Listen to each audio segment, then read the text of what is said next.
Yo, what is going on, you guys? It is your boy Sooplex, and welcome back to the 12th episode of the Sooperplex Podcast. I know it is a very exciting time for everybody. I know a lot of you came here for the same reason that I am here to talk to you, and that is about AJ Lee is back. It happened. It was on Smackdown last night. She came back at the very end of the segment. First, I need to introduce my co-host, as always, my good friend Punk Isaac, also known as Superkick. Isaac, how are you doing, sir? I'm doing great. I am doing so good that I've decided to change my name to Santi Zab. I decided to change what I look in general. And now I've hijacked this so much so that we're even just going to talk about wrestling. Forget the DCU. Forget Peacemaker. We're talking wrestling because Santi's in the house building. I'm cashing in my money in the bank and becoming the host this week, baby. You will never be able to lace up my Chuck Taylors. And that... Don't you swear at me, you little shit! I am your mother! Sorry, kid.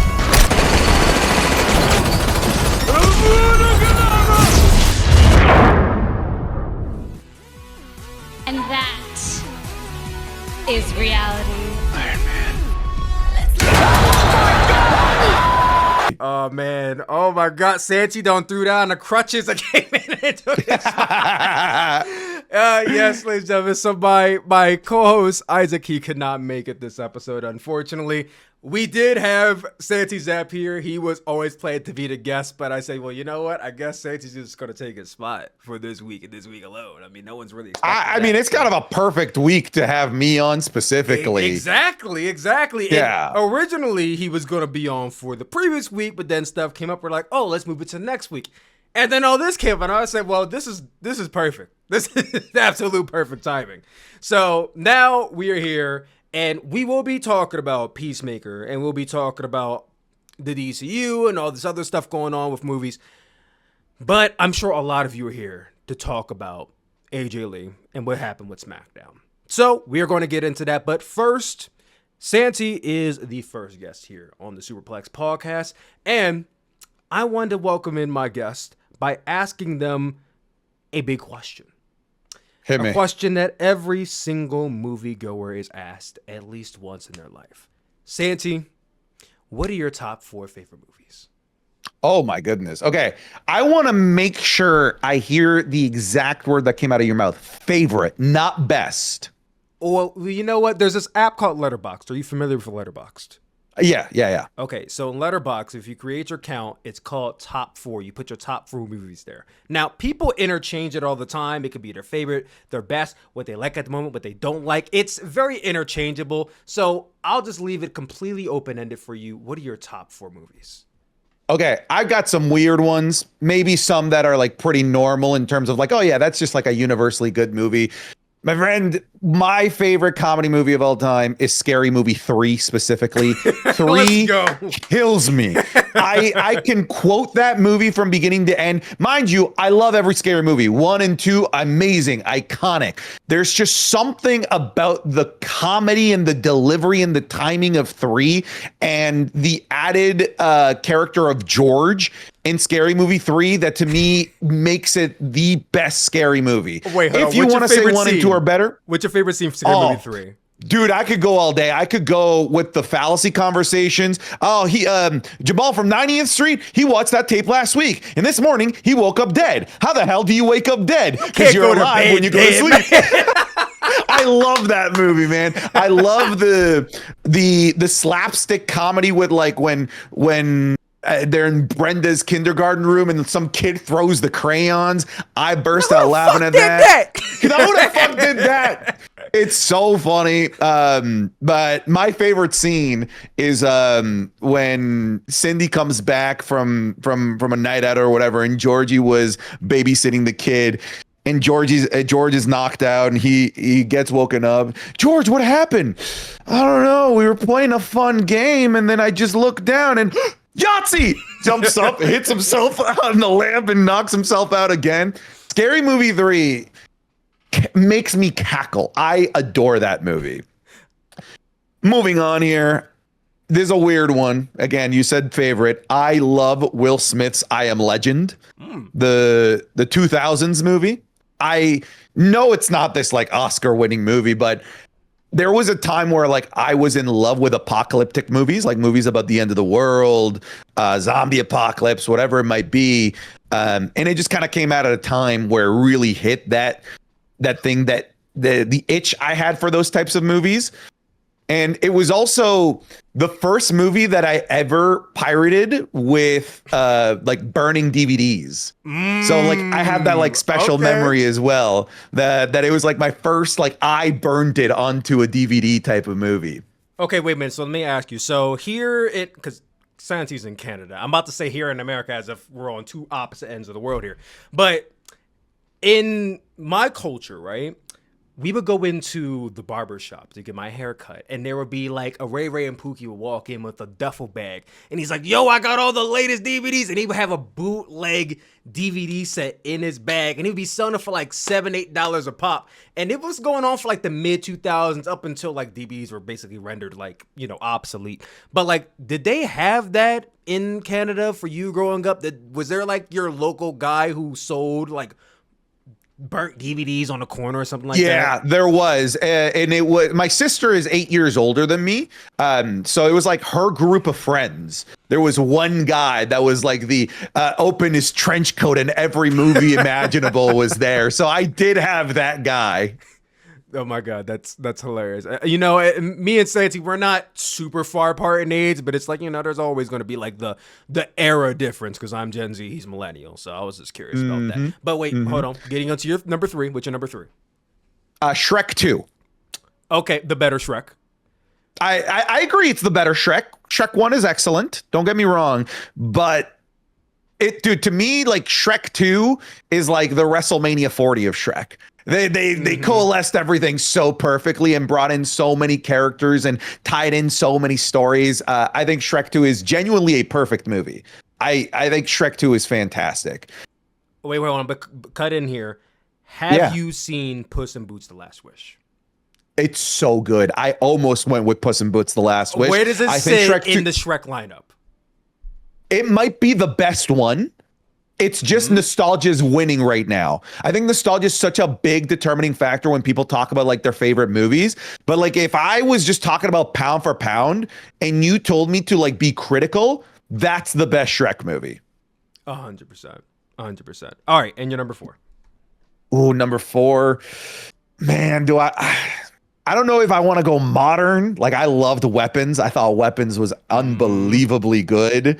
Do I let recency bias impact me here? Nah, I'm not gonna let recency. But Weapons is an absolutely amazing movie. By the way, another movie that's like a weird one that's in my list is the Tetris movie. Have you ever seen that? I have not seen the Apple TV movie. I have not seen it. It's very good. Wait, when it's did a story that about. Release? I think like 3 years ago. It was just on Apple TV, and I don't know how to explain it, but it is a spy thriller about the release of Tetris and like how it was like a whole thing during the Cold War and inaccessible in Russia. Very, very fascinating movie. Because I know there was I'll go with that released recently, but not a Tetris one. I'll go a little bit more generic here. I really love The Departed. I love the twists and turns of The Departed. So there's like a universally accepted good movie in my list. No, I mean, listen, you have such a diverse list. I absolutely love it. So my top 4, and you could definitely point out if you've seen any of these movies or if you like them. Yeah. My top 4 would be Scott Pilgrim versus the World. Excellent movie. Inglourious Bastards. Okay. Coraline is my all-time Haven't favorite seen movie. Coraline. You haven't seen Coraline? No. You haven't seen one of the greatest movies of all time?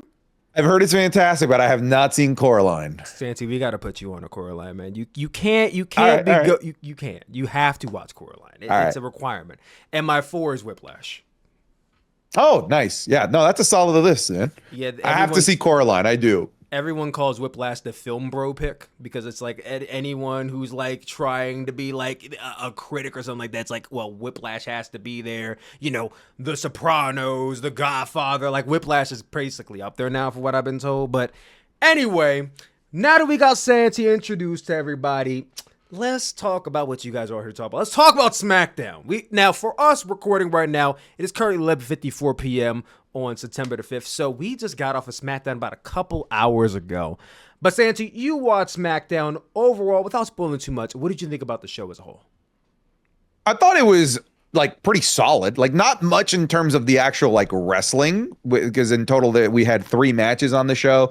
But the opener I thought was fantastic. I hated the ending, despised the ending. However, can we say who returned? You know what? We can say who returned. Okay, because yeah, it's a big one. It's Brock Lesnar returning. I don't love Brock Lesnar. I never have. And this doesn't even stem from like the allegations and the Vince McMahon stuff. I've just never been a big fan of Brock Lesnar. I was in the Ruthless Aggression era, but the way he was booked in the 2010s and disappearing with the title for so long left me with such a bitter taste. So I'm just so angry at Brock Lesnar right now. And too bad, because it was an excellent match between him and Sami Zayn, or Cena and Sami Zayn. Exactly. Well, you know what? Since we're on the topic, let's actually talk about the opening of the show. John Cena came out, and on commentary, they basically said that this was going to be John Cena's last SmackDown. Now, I have not been following wrestling for the past month, so I'm completely clueless. I had no idea this was John Cena's final SmackDown. So I'm like, okay, there's 3 months left in a year, and I know I just saw online that John Cena's, I don't, correct me if I'm wrong, but John Cena's final match is going to be in Washington, D.C. That's currently the prevailing theory, yes. Washington, D.C. And that would mean that there's only Raw, Wrestlepalooza, Survivor Series left. I don't know how many dates are left on Cena's thing. Like, I know he had a There are now 7. There are now 7. Okay, and there's not 7 PLEs left in the year, which means that the rest of them are got to be Raws and PLEs, which, I mean, sure. I mean, there's like 3 months left in the year. I would have thought John Cena would have at least a couple more SmackDowns left, but we'll take it. So John Cena comes out and he's being sentimental. He's talking to the crowd about, you know, how honored he is to be on this SmackDown, because when he was a lot younger, 20 years ago, he came out and challenged Kurt Angle to a match, Ruthless Aggression, you know, rah-rah, all that stuff. And he's basically giving a big thank you. And then out comes Sami Zayn. Now, I forgot Sami Zayn was the U.S. champion. So I was like, why is Sami Zayn coming out interrupting John Cena? And he got booed. And I'm like, you know, rightfully he got booed, because, like, I don't understand why you're here in the first place. You have no feud with John Cena. I don't think they really had much of any interaction this year. So I'm like, okay. So Sami Zayn comes out, and I'm not going to lie, at this point during the show, I was kind of trying to figure out what I'm doing as far as watching it, because I unsubscribed from YouTube TV last month, because the only reason why I had YouTube TV was to watch SmackDown. And as you guys know, I retired from talk about wrestling content, and here I am talking about it again 33 days later. I know. Laugh it up. You're an addict, man. Only 33 days sober. I need y'all to understand, this is a one-of-one situation. If AJ Lee did not come back, Sooplex is not talking about SmackDown right now. But that being said, Sami Zayn comes out, and at this point in time, I'm trying to figure out how I'm going to watch this show, because I'm watching it through other means, maybe not so legal means, and I'm like calling my mom, like, hey, Mom, I need your YouTube TV account, because I unsubscribed, and I don't have it. I gotta watch this in HD. I can't go out like this, Mom. I can't go out like this. I cannot have AJ Lee come out and it starts buffering. That can't happen to me. So I got her account. If Sami Zayn said anything of note during this part, please let me know, because I missed it. When I got YouTube TV hooked up, the match was starting. So did I miss anything when Sami Zayn came out? No. All it was a callback to the original United States Open challenge. That's all that they were doing here, because tonight was just a night of callbacks. The match was a bunch of callbacks as well to previous John Cena feuds, but there was nothing like beforehand. Like, there was no interaction between these two. It really was just Sami Zayn interrupting Cena almost, basically. Yeah, so I did catch the part where Sami Zayn basically asked John Cena permission to adapt the U.S. Open Challenge gimmick. And I'm like, okay, that's cool. You know, Was Sami Zayn actually involved in any feud prior to this with the U.S. title? I know he had to defeat Solo Sikoa, but was he involved in any feud beyond that, or is this? Nope, that's it. Like, okay, so this he literally only won the title last week. That's the thing. Okay, it was a so- 7-day reign. Okay, so this is them giving Sami something to do, essentially. Yes. Okay, that makes sense. So he gets the U.S. Open, and he's like, okay, well, now that I have it, I want you, John Cena, to be my first opponent. And he accepts the crowd pop. You know, if this is John Cena's last SmackDown, wrestle on your last SmackDown. I'm down for that. They have a match, and the match was honestly really good. Yeah, I think it's one of John Cena's better wrestling matches, especially because when he was a heel, he was purposely having shit matches, which I still to this day hate the fact that I went to WrestleMania and he had that bum-ass match with Cody Rhodes. Then went on to have this banger at SummerSlam. I will not forgive John Cena for that. There's many things I will let slide. John Cena, I will not let that slide. Bro, every match he had after that was solid. The Randy Orton one, solid. Went to Logan WrestleMania and Paul, purposely solid. had a bad match, bro. I'm heated. Oh, it's brutal, dude. Brutal. But again, John Cena's on his good match arc, so he has a really good match with Sami Zayn. We see callbacks to Edge. The worst spear I possibly ever seen. Commentary was trying to no-sell Edge there. Did you notice that? They're like, of course, a callback to the big dog Roman Reigns. No. Nice fucking try. That. Yeah, nice fucking try. That's Edge. Oh, yes, his legendary feud with Roman Reigns. Yes, the feud that lasted all of a month and a half in 2017, and then an additional month and a half in 2021. Yes, of course. And before that, John Cena hit what move did John Cena hit before that? He had the GTS. The go to sleep. That was crazy. I did not see that coming. And it was clean. It was really good formation on the GTS too. It's Davey kicked out, and then he went for the spear and he kicked out. And I think after this, he went for the middle rope AA. And at that point, I'm like, Cody already kind of buried this move because he kicked out of this move at WrestleMania. And then he kicked out of it again at SummerSlam. So I'm like, at this point, Cena, you hitting this move, I don't believe it's going to win the match now because Cody buried the move. I'm sorry, he did.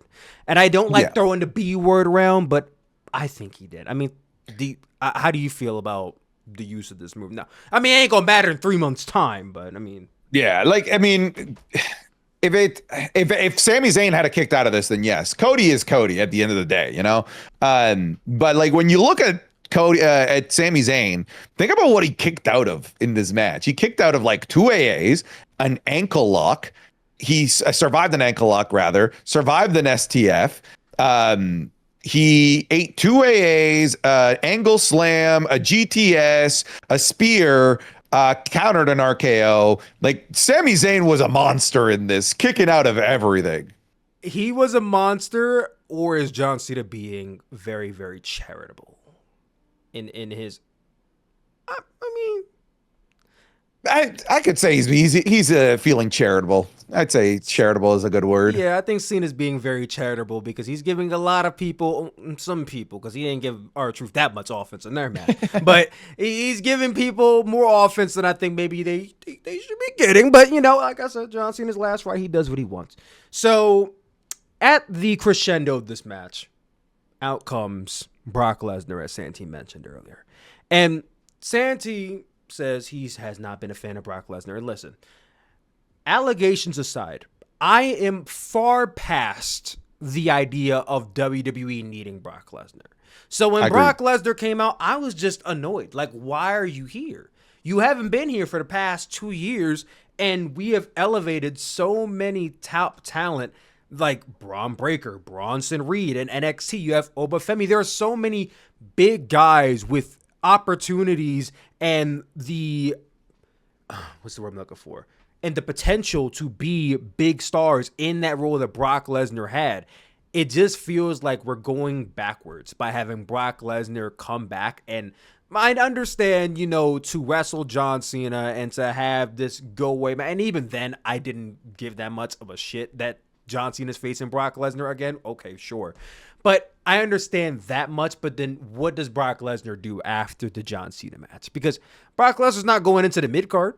Brock Lesnar ain't going after the tag team champion. Like, what do you do with Brock Lesnar beyond the John Cena match? I ask you that. Yeah. What do you do? No. That's a great question. And like, you mentioned, we have people that can play the big beast Brock Lesnar type role. You mentioned some names, but it's not even just that. We even also now have the part-time attraction. Now that's Roman Reigns. Exactly. Right? We don't need more part-time attractions. Like Brock Lesnar ain't here to stay. Brock Lesnar is here to do his part-time schedule. And like you said, I'm over it. We've evolved past it. We don't need it. And again, I'll say I've never been the biggest fan of Brock Lesnar to begin with. So especially in this match, I straight up fucking groaned when he came out and interrupted what I thought was an excellent match. In terms of what you do with Lesnar beyond this, like normally I'd be like, yeah, let's throw out this name, maybe like Braun Breaker, Gunther, but like they don't need to go up against Lesnar. I just don't think that they need to. And even if they do, is Brock Lesnar going to do what he usually does and beat these guys? Because that would hurt them. Like Brock Lesnar gains nothing from beating these guys. He's already been WWE champion multiple times, Universal champion multiple times, main event of WrestleMania multiple times. Like he benefits nothing from beating any of the top guys on the roster right now. If you do Roman Reigns versus Brock Lesnar match in 2025, I'm sorry, they had their best match 3 years ago. I don't want to see that. So you go down the list of other top guys Brock Lesnar can face, and it's like, unless he's putting those guys over, I don't really understand what he's doing here. I don't know. I just, like, even with Roman Reigns right now, like, Roman Reigns has had the Tribal Chief gimmick for like 5 years now, and there's still a lot of people on the roster he has not faced. But there's only so much Roman Reigns can do with the gimmick, considering he is at the main event level and he's a part-timer. So he's not going to go facing Carmelo Hayes. He's not going to go facing, the mid-card talent. So even Roman Reigns is like, okay, well, who left does he have to face? But it's more severe with Brock Lesnar because Brock Lesnar has been at a level for so long. And then he went away. He went away for so many years, and all these other people got elevated. And now there's no use for him. At least you can say there's still there's a place for Roman Reigns. There's always going to be a place for him. I don't think there's a place for Brock Lesnar in 2025, in my opinion. So we'll move on from that. We'll head into the next segment. Santi, again, I was going in between. Do you know what happened next after this point? Like after there was a segment John that Cena happened after this. Oh, I'll see you at WrestlePalooza, bitch. Yes, is that what you're talking about? No, not that, because we know they're having a match at WrestlePalooza, but there was a segment after this. It was right before Aleister Black and Damian Priest. You know what? Fuck it. Whatever. Then we get into. I mean, let's be honest here, man. People just want to hear us talk about the Lesnar Cena stuff and AJ Lee. Exactly. Between, like, yeah, take it or leave it. Sure. Aleister Black, Damian Priest, they had a match, give or take. Who cares? Meech and Julia, they had a match, give or take. Who cares? Then we get into the main event segment. Becky Lynch, Seth Rollins. Seth Rollins is in the crowd, and I'm figuring, okay, Seth is in the crowd because why does he need to be in the ring when AJ Lee gets there? So he's in the crowd. He introduces Becky Lynch. Becky Lynch comes out. Becky Lynch is getting booed out of the building. And listen, we're in Chicago. It's come to be expected. This is the rowdy crowd. John Cena said it earlier. It's the best. Listen, John Cena, you don't got to kiss ass for every single crowd. They're not the best crowd. They're the most spoiled crowd in all of professional wrestling. Chicago has gotten the CM Punk return, the AJ Lee return, both CM Punk's return, the AEW one and the WWE return. Yeah, both of them. They've got, Chicago gets everything. When is Philadelphia going to get something yes, we got WrestleMania. Chicago didn't get WrestleMania. But still, when is Canada going to get WrestleMania? You know what? Let's not get off topic here. So, Becky Lynch comes out. She's getting booed out of the building. She's talking this up. CM Punk comes out.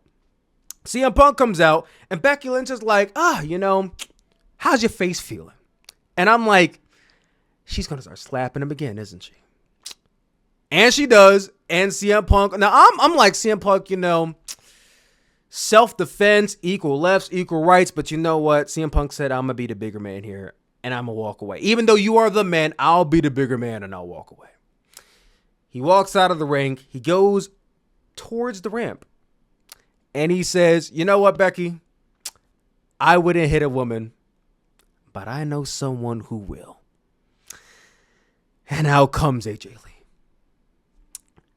I knew in the back of my head AJ Lee was going to come out in this show because WWE has given us too many indicators that AJ Lee was coming back. Commentary, they talked about AJ Lee. They referenced AJ Lee the week prior. Becky Lynch acknowledging AJ Lee chants the week prior and this week as well. They made it super crystal clear that AJ Lee was going to be there. And I'm pretty sure they basically just pulled from the CM Punk 2021 return blueprint where let's drop all these subtle little hints that, hey, maybe possibly CM Punk is coming back, but we won't directly outright say it. Now, CM Punk said her name outright, and I really didn't think he needed to say her name outright before she came out. It didn't lessen the impact of her coming out, but I'm like, all right, bro, we get it. You don't got to cake it on too much now. But she comes out, the place is erupting. I'm erupting. Well, not like that, but everybody, the whole place is erupting in cheers. And she struts down to the ring. She starts doing her skip down to the ring, the iconic skip down to the ring. And she starts going after Becky Lynch. Now, I'm sitting here like, AJ Lee doesn't have a standing finisher. She has the Black Widow, which is the submission. So is she going to lock it in? She doesn't lock it in. So I'm assuming they're going to build up to that at WrestlePalooza. She just kind of does the Luthez, the punches. Becky Lynch goes running. They pose in the middle of the ring. Santi, AJ Lee is back. How are we feeling about this? Oh, I'm over the moon. I'm over the moon. And you know what? In the grand scheme of things, I like the way that this was executed because this was basically all but confirmed. You knew it was AJ Lee. If it was anybody else not named AJ Lee, they would have gotten booed out of the goddamn building. It had to be like AJ when Lee. CM Punk said, "Oh, what if it's Bailey?" and then crickets. Exactly. What about Rhea Ripley? No, sure, we know what that's we not. want. That's not who we're looking for. And I'm like, some people were saying, "Oh, what if they send out Rhea Ripley and then AJ Lee comes out at the?" I'm like, if they send out Rhea Ripley, she will get booed. Anybody else aside from it was they are setting them up. Like they can't. Even if it was just a misdirection, right? Like, oh, we'll trick them with Rhea Ripley. Why put Rhea Ripley in a position to get booed, even if it is just for like a minute or two, right? Yeah, why do Yeah. No. I like that this was so telegraphed that like we knew it was happening. It really, funnily enough, reminded me of when CM Punk returned to AEW. A lot of people forget AEW never announced CM Punk for Rampage. Exactly. It was just assumed, right? Hey, we're in Rampage, our first episode in Chicago. Some of the craziest stuff ever is going to happen here. Crazy return. Wonder who it could be. If it wasn't CM Punk, they would have burned down Allstate Arena. They would have burned down the city of Chicago. It was understood it was going to be CM Punk. This was basically the same situation. Confirm without confirming. We knew it was AJ Lee, but it was still a great, awesome, shocking moment to still be able to hear her music. And I think the shock almost comes from like a disbelief that we live in a timeline where we have AJ Lee and CM Punk both in the WWE, where both took 10 plus years hiatuses from the company. I love this, man. I love how annoyingly good Becky Lynch is at playing this shitbag of a character. She's so excellent at it. Great.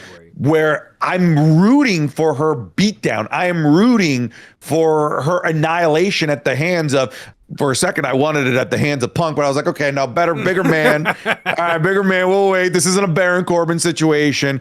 And it made the beatdown from AJ Lee to Becky Lynch just so much more worth it because of the great work of Becky Lynch. A lot of people are going to talk about the return of AJ Lee, but it was made more special by the great setup of the amazing heel work from Becky Lynch. 100%. And Becky Lynch, absolutely outstanding. I think she will go down as one of the greatest women's wrestlers of all time. And now that we are at a place where we can basically outright confirm we are going to be getting a tag team match between Becky Lynch and Seth Rollins versus CM Punk and AJ Lee at WrestlePalooza, I got to ask the big question, Santi. That tag team match goes down. Two questions. The first question I have is, do you do a double title situation where Becky and Seth put both of their titles on line against Punk and AJ Lee? Because that's been floated to me. Because they did something similar with Santino Marella and Beth Phoenix back in the day with Kofi Kingston and Mickie James back in like 2011. So it's not the first time they did something like this. They could do it again. Or do you keep it just a standard tag team match? And then additionally, who wins the match? Okay. I think keep it a standard tag team match. They have announced all of the dirt sheets saying that this is an extended run from AJ Lee, that this isn't a one-off. Because it is an extended run, I want to see a proper feud for the Intercontinental Championship if that is the route that they want to go. We're talking about, one, a big enough match to be at WrestleMania, Becky Lynch versus AJ Lee for the Intercontinental Championship, and two, a good enough championship reign where the best place for it to end is WrestleMania, because Becky Lynch's reign has been excellent. And I don't want them to blow their load on that just yet. I would rather it just be a regular tag team match. And in terms of who wins, brother, you can't have AJ Lee lose after coming back from that long. Granted, they kind of did it to CM Punk. He came back and then lost the Royal Rumble. You know, he last guy eliminated. So maybe, but it's a different situation. This isn't a Royal Rumble. This isn't to go to the main event of WrestleMania. It's a tag match. I think this let the faces win here and build off of singles feuds between the two opposing factions beyond that. Because Seth Rollins and Seth Rollins are designed to fight forever. And who's going to turn down a proper singles feud between Becky Lynch and AJ Lee? Absolutely nobody. 100%. And listen, to answer my own question here, would I do a double title situation? I would not. Like Santi said, AJ Lee just came back. I wouldn't put the title on her right away. Like, it's her first match. I think a standard tag team match is perfectly fine. Now, you did say that some dirt sheets have confirmed she's going to have an extended run. Had they set a duration of how long the run is going to be? No? Okay. No, it's just confirmed that it's not a one-off. It's not a one-off. Okay. Well, that I can sleep well at night knowing that this, I'm not going to see her only once and then that's done. Okay. That's great. So now I know we can fantasy book going forward. The tag team match, who wins? You just brought up that CM Punk lost his return match. Ideally, it would be best for AJ Lee and CM Punk to win this tag team match. However, I'm going to go against the grain and say that Seth Rollins and Becky Lynch win this match. And you know what I think would be a really cool callback, but I don't know if they have the balls to do it. I don't think they had the balls to do it, but it would be a really cool comeback. So, there was a tag team match that happened at Extreme Rules 2019, or it might have been Breaking Point or Extreme Rules, between Baron Corbin and Lacey Evans versus Seth Rollins and Becky Lynch. In that match, Baron Corbin gave Becky Lynch an end of days. And that set Seth Rollins off. I think it would be absolutely poetic if Seth Rollins at some point during the match either hit a move on AJ Lee, like a buckle bomb. I feel like a curb stomp might be like too, like that's might be like, I don't know if they would go that far. I don't know if Seth Rollins would straight up curb stomp her face into the mat. That'd be crazy. But do something on AJ Lee and get CM Punk riled up. I feel like that would be a perfect callback to the tag team match from Extreme Rules. But no, I would have Becky Lynch actually pin AJ Lee. Wow. Yeah, I would have her pin AJ Lee. I'm in. I don't know about tapping her out, but I would have her pin AJ Lee. Have AJ Lee work her way back, because if you think about it, AJ Lee had a longer extended leave of absence than CM Punk did. CM Punk had a leave of absence from 2014 to 2021. That's 7 years. From 2015 to 2025, that's 10 years. So if AJ Lee's been gone for 10 whole years, ring rust is going to be there. It's going to be there. And honestly and truly, if Becky Lynch has been wrestling week in and week out, defending her title against Lyra Valkyria and carrying this women's division on her back, I don't really see why she should be losing to someone who's been gone for 10 years. So I would have Becky Lynch win and have AJ Lee work back up to winning that singles match against Becky Lynch. Now, to your point, you said if this is an extended run, maybe have it go to WrestleMania. I don't quite know. You know what? Let me not say that, because we all know Triple H loves his long-term stories. So let me not say I don't know how they extend this out, because Triple H will find a way. He'll find a way. I don't quite know if they need to extend this out to WrestleMania, because the way I see it, the way fans have been begging an AJ Lee return to happen at a Women's Royal Rumble, I think it's probably the best that AJ Lee win the 2026 Royal Rumble and go on to headline a night of WrestleMania. Now, when she does that, I'd have to imagine she's challenging one of the Women's World Champions. Now, if Becky Lynch were to win the Women's World Championship at some point between now and WrestleMania, that works out perfectly. However, if she doesn't, could we see a situation where they have the Women's Intercontinental Championship main event WrestleMania? That'd be wild. I mean, it's not a crazy thought to think about. Becky holding 2 belts wouldn't be her first time, going into WrestleMania as both Intercontinental and as Women's World Champion. The landscape of Raw, I know you're a little bit out right now, but the landscape of Raw with Naomi being out, there's a big power vacuum for a big heel on Monday Night Raw. The biggest heel of Monday Night Raw is Becky Lynch.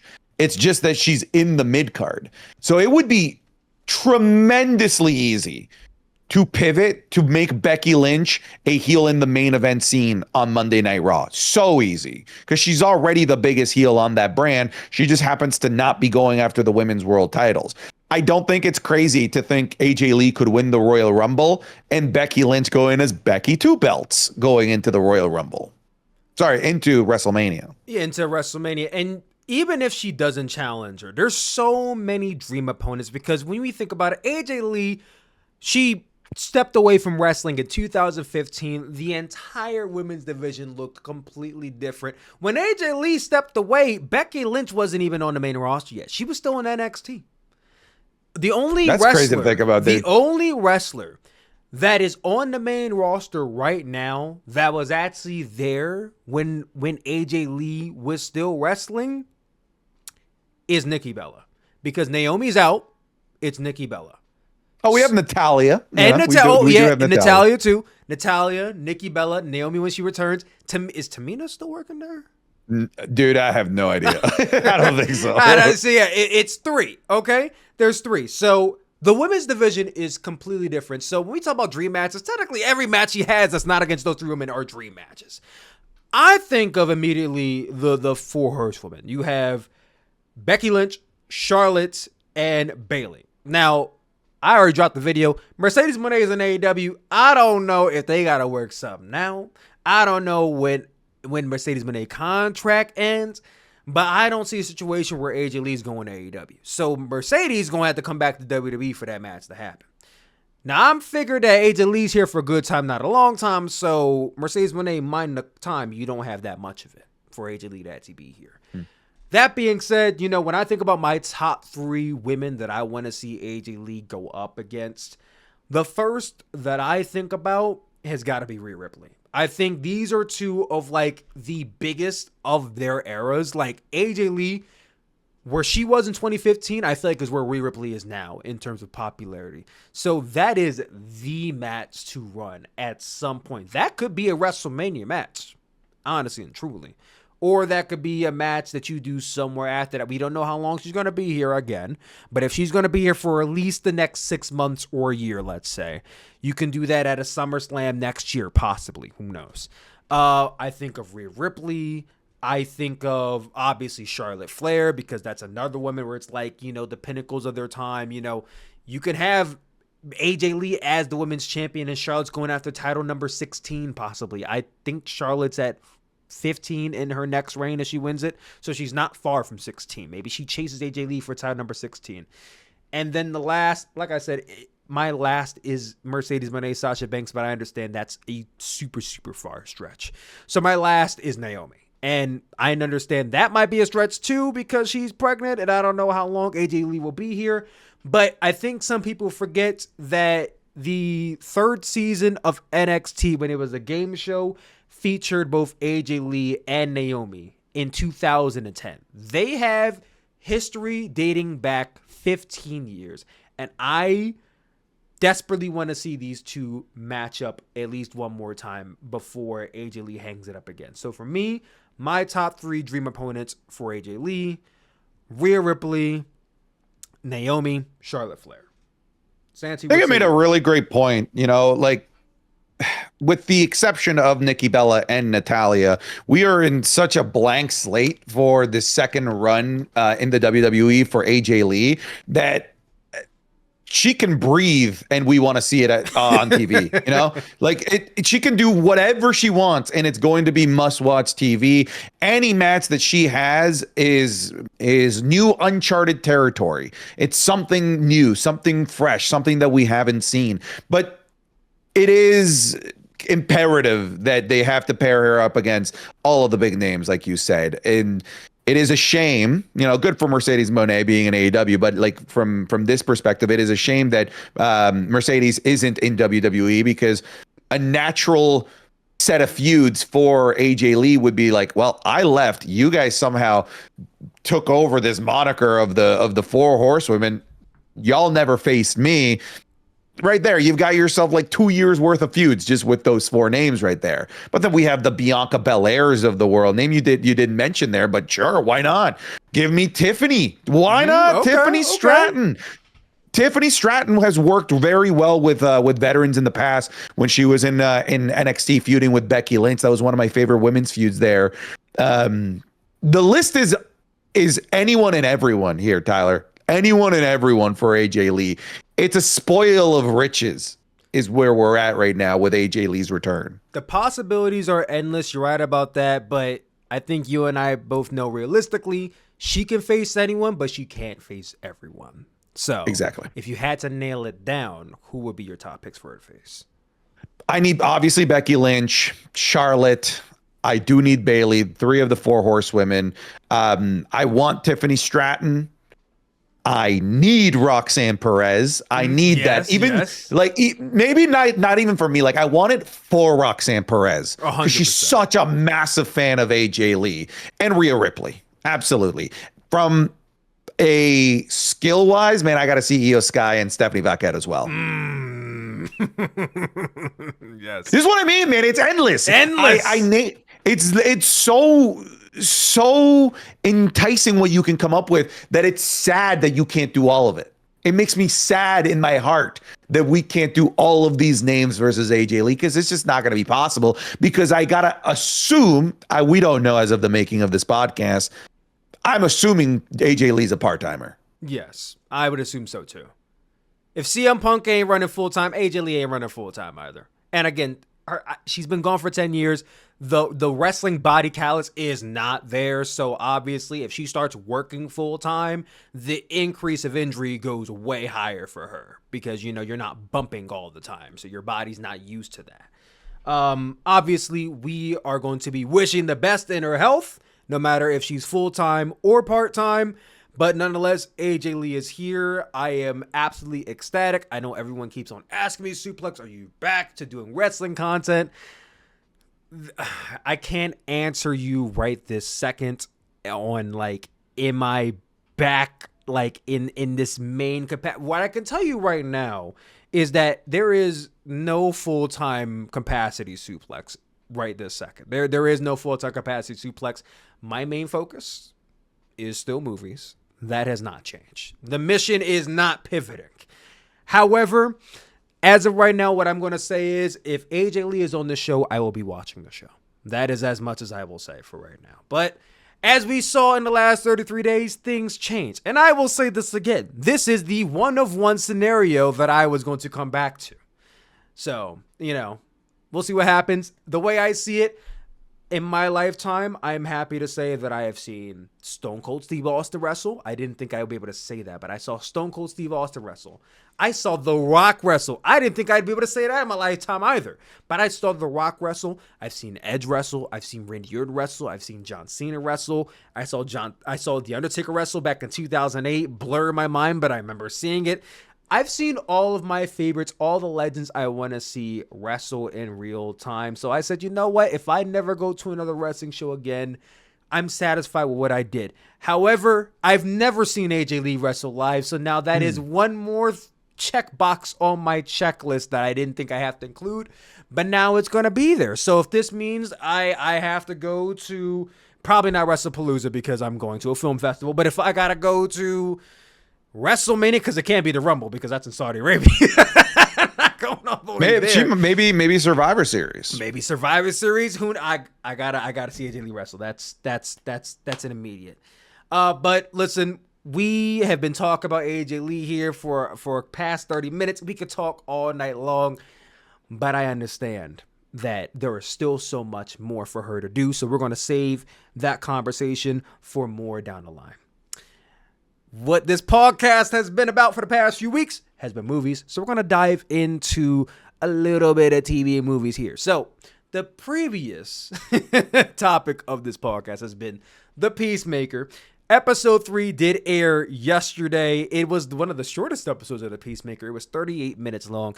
And I'll just brush by a little bit because I know a lot of you weren't here to listen to The Peacemaker this episode. So, Santi, did you watch Peacemaker episode 3? I'm all caught up. You're all caught up? Okay.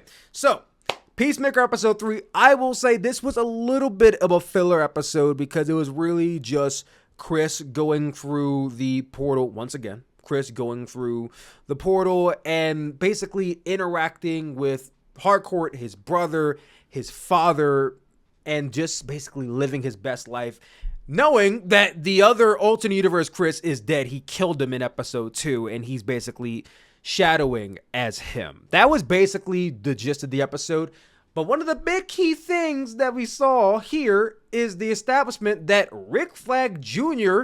in this universe is actually still alive, which we know he died in our universe. But not only is he still alive, but he actually had a whole fling with Harcourt in the current universe, which explains now why Harcourt has been so distant and wanting nothing to do with the Peacemaker, is that you killed my ex-boyfriend. Like I see it now. I get it now. Because I was like, why is she so standoffish against this guy? But it makes a whole lot of sense. Now, Rick Flag Jr. in the alternate universe, they're a little shaky, a little rocky. And even Peacemaker, when he actually got face-to-face with Rick Flag Jr., who, mind you, in this universe, he's alive. So there's no recollection of him getting, shot by the Peacemaker. He's like, oh, man, the Peacemaker, like, what are you doing here? And he's like, what am I doing here? What are you doing here? And I'm not going to lie, the episode in itself, nothing too major happened except for Rick Flag Jr. being there. So, Santi, I'll ask you, what were your thoughts in the episode? How did you feel coming out of it? Look, to me, the Peacemaker is at its best when it explores the team, right? When it explores all the stuff going on with all of the members of the Peacemaker crew. Mm-hmm.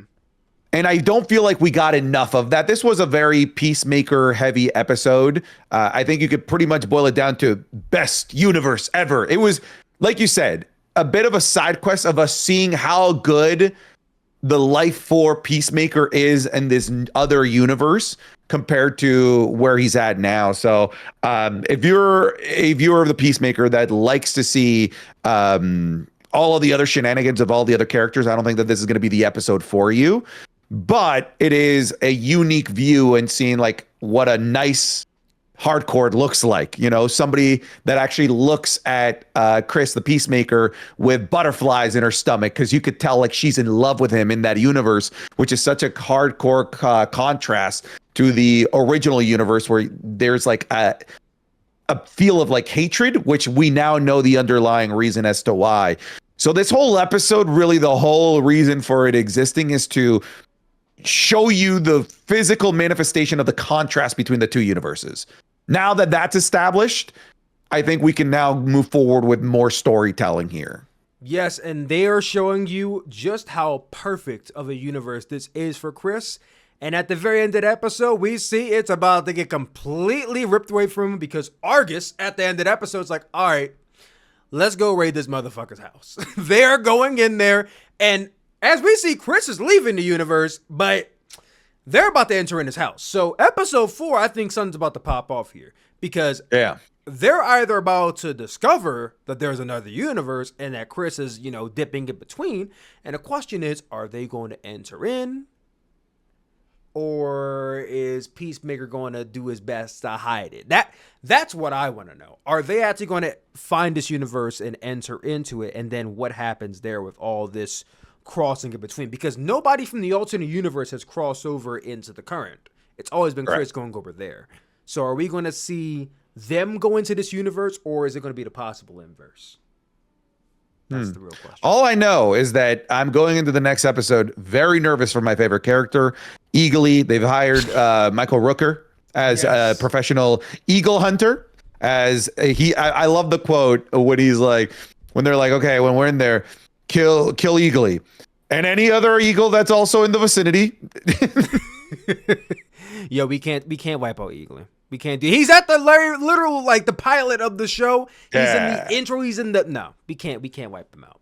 And Michael Rooker's been building the show, so I'm like, Michael Rooker's gonna be there for a minute. So I don't know what's gonna happen with Eagly. I'm sure he's gonna survive, but I think one of those universes, Eagly is gonna be taken out. One of those universes. Just hopefully. Oh no. But that was Peacemaker episode 3. Episode 4 is going to be really good. I'm excited about that. But let's get into some really, really big news that dropped yesterday.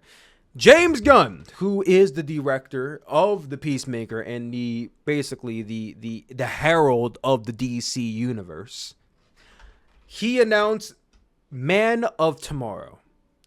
Not a direct Superman sequel, but Man of Tomorrow will be releasing July 9th, 2027. And with Man of Tomorrow was a picture, an illustration of Superman and Power Suit Lex Hell Luthor. yeah. I was beyond excited to see Power Suit Lex Luthor in full form. And I thought it was very unique that they weren't fighting each other in this picture. It was Superman kind of leaning on him in like this brotherly manner.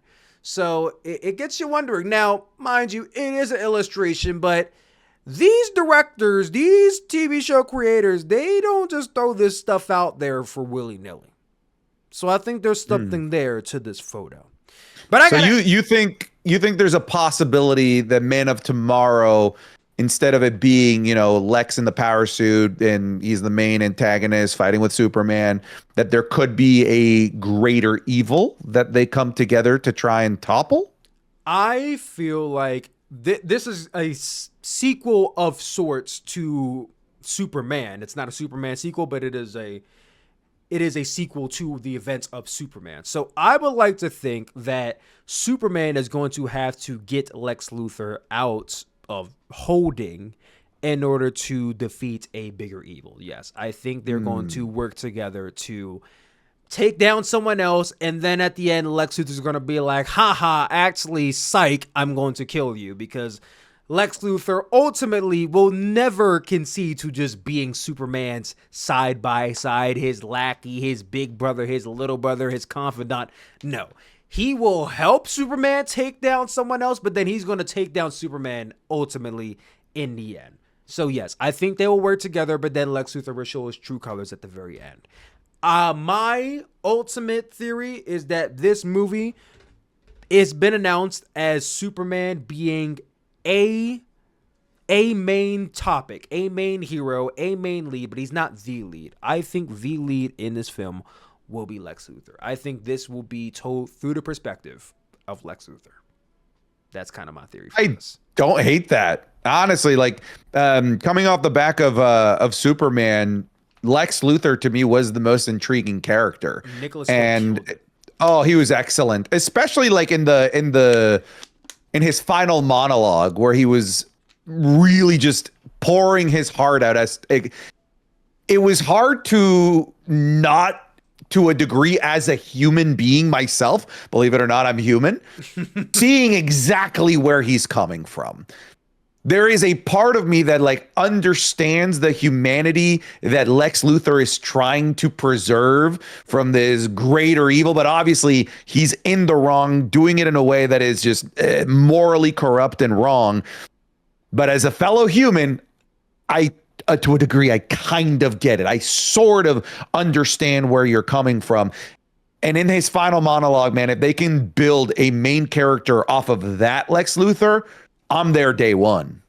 I'm there day one too. Now, to add on top of this, we've seen that Isabel, I'm forgetting her last name, but we've seen the actress who plays Hawk Girl. She basically all but confirmed she's going to be in a movie, which basically means that we're going to get Mr. Terrific and Guy Gardner as well. Do you think we're going to see Peacemaker in Man of Tomorrow as well? Now, Peacemaker was a cameo appearance in Superman, but he didn't play a major role. Do you see him playing a major role in Man of Tomorrow? I don't think so.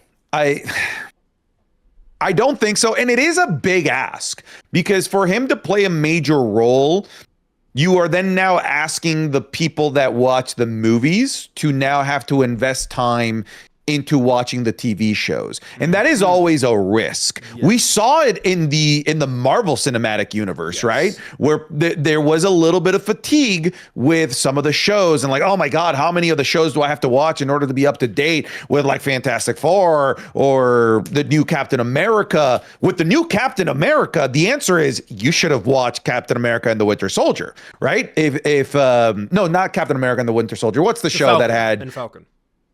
Yes, yeah, and Falcon. You needed to watch that. You needed to watch that to know how he became Captain America and got into the position that he was. And to a lot of people, that can be a big ask, right?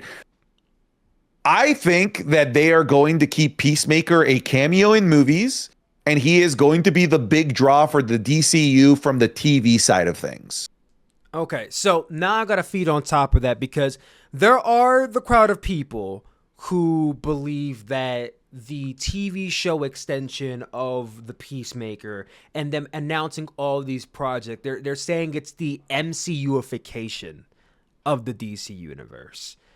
Do you think that James Gunn could be possibly taking too much from the MCU and not making DCU have its own identity, or do you think there's a happy medium he's finding right now? Obviously, they could always go in that direction where you said, there's a requirement to watch the show to understand the movie, which is an MCU thing. Do you think they're heading in that direction? Do you think there's a happy medium? Like, how do you feel about the quote-unquote MCU-ification of the DC universe? I totally get people's concerns, but immediately, like right off the bat, what I'm seeing from James Gunn, or what I don't even know if I can say like, oh, this is what I'm seeing, because I have no evidence for it. I want to believe, considering that season 1 of Peacemaker is part of the DCU, they had to do a little bit of retconning, as we saw in episode 1, but nothing too heavy.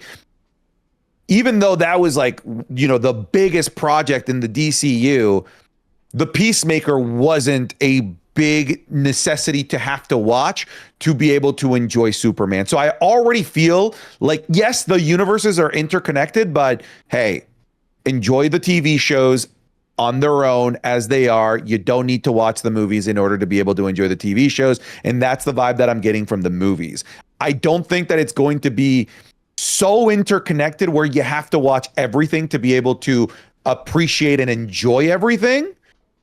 I think it's going to be rewarding for those that can do that, but not required must viewing to be able to enjoy the whole universe.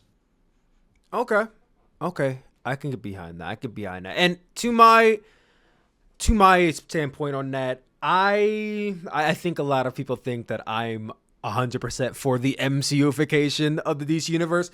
And listen, the MCU largely all the way has worked in favor of getting people to watch these movies and to get interested and invested in these characters. It wasn't until recently, within the last 5 years, where people felt fatigued by the MCU because Disney decided, hey, let's have a TV show for every character. That was the issue, is that they felt the need, everybody needed their own backstory, and it's like, it was an overconsumption on Disney's end because of Marvel's success. I think as long as James Gunn realizes that, hey, we have key characters that we can focus on and have their shows, but not everybody needs their show. Like the Peacemaker, right? We saw Guy Gardner and Hawkgirl in the opening episode. We saw them. We don't need to see them again right away. We don't need to see them get their own show. If they get their own show, it don't have to be right now. It could be next year. It could be 2 years out from now. Does Guy Gardner need his own separate show and Hawkgirl need their own separate? No, you could put them together. I think there is a way to go about it without having the overexposure that the MCU is. So yes, I think they should pull elements from the MCU because it worked. Why wouldn't you pull from elements that worked? Just understand that we don't need to go far and beyond with, oh, this is succeeding. Let's make sure everybody from this thing that's succeeding gets their own. That doesn't need to happen. I think as long as you find your medium, you're fine. And we're going to go through the DCU lineup right now because it looks like this is what it's shaping up to be as far as the shows and the movies goes. So as of right now, in 2025, we have Superman, which just released last year. That's basically the start of the DCU. Technically, Creature Commandos is the start of the DCU, but I'm talking live action DCU. You have Superman in July, and then Peacemaker was in August. Next year, early 2026, we have Lanterns, which is going to be Guy Gardner, John Walker. The Green Lanterns are getting their own show. I'm excited for that. June 2026 is going to be Supergirl, Woman of Tomorrow. We saw her at the very end of Superman. We know it's going to be her in Crypto. We don't quite know who the villain is. My big guess is it's going to be Lobo, but that's just me. In September of 2026, we're going to be getting Clayface. Now, we know Clayface is currently filming right now. That has a lot of tie-in with Batman, possibly. Are we going to see a possible appearance from Batman? We're going to get into that in a little bit. After that, in 2027, we just got the announcement of Man of Tomorrow, which releases in July 2027. Following that, the same year, the Batman Part 2 releasing in October of 2027. And then also, in 2028, also recently announced Dynamic Duo, which